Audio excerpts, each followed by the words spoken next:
Okay, so the last video, the last part of this lesson design is the assessment.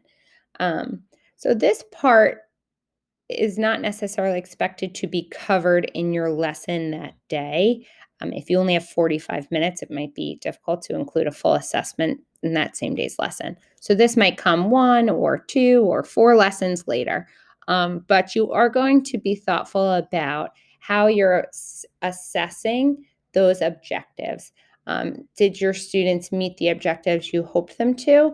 And if so, how are they showing that to you as their teacher? And how might you reflect on what they've learned to kind of drive your next lessons or go back and reteach certain things. So you're going to describe the assessment and exactly what objectives or standards are being assessed. And then below, you're going to include modifications or differentiation strategies that you might put into place with the assessment for the different levels of English language learners. So entering English language learners should not typically have the same assessment as commanding English language learners.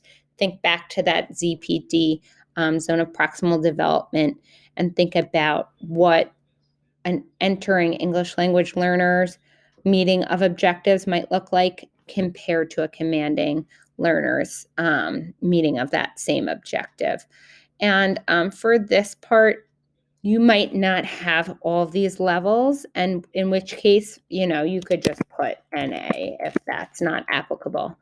And here, I know we have a lot of special education teachers in our class, so if you want to include any other modifications or strategies for students with special needs. And then finally, the last part of our lesson planning is your appendices and references. And so here you're just putting whatever materials might be needed for this lesson.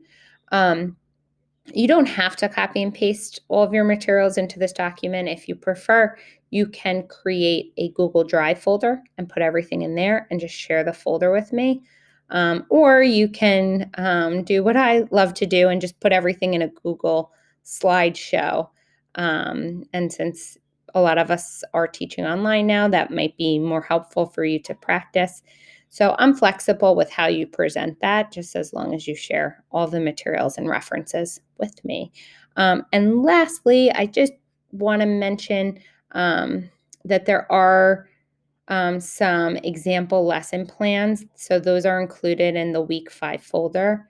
The format is slightly different. I've updated the format for you guys, but it's the same content. So feel free to look at those lesson designs, templates. So this one is kindergarten reading. This one was 2nd grade English language arts. There's also a math lesson plan in there.